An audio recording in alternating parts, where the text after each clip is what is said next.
1, 2, 3 soleils chez Lise Martin. Dans le théâtre de Lise Martin, il y a du tonnerre, des cyclones, des inondations. Le ciel est mouvementé, la nature capricieuse. Dans la salle de classe, la foudre tombe sur la maîtresse en cours de poésie. Il faut dire qu'elle s'exténue à apprendre l'orthographe à une classe qui s'en moque. La langue française est si compliquée. Donc la maîtresse s'affale au milieu des tables. Toute la classe est terrorisée.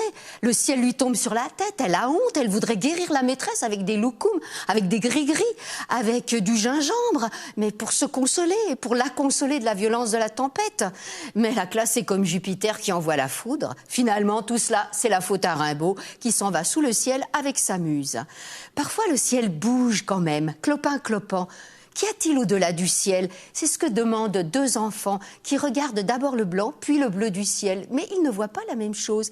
L'un voit d'abord le blanc, puis le bleu, et l'autre que le bleu. Pourquoi? Parce que l'un d'eux a une jambe plus courte que l'autre.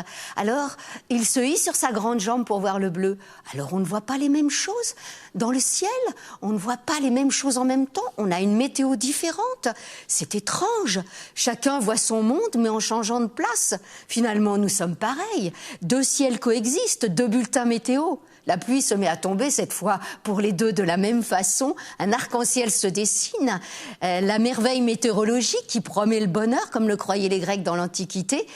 L'un a besoin de son camarade, l'autre aussi, finalement. Même si nos jambes ne sont pas d'égale longueur, nous voyons tous les deux le ciel et nous nous rejoignons à hauteur d'humanité.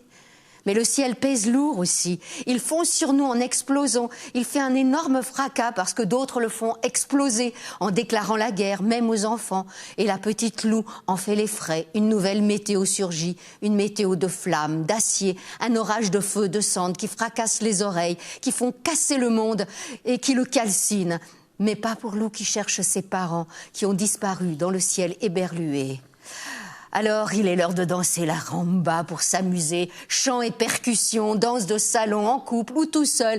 Chaloupé, une danse de Cuba, une danse d'Afrique, une danse intemporelle, subtropicale. Comme dans cette famille composée, recomposée, re-recomposée, où l'on change de papa, de maman, de frère, de sœur, dans une longue chaîne de danseurs et de danseuses.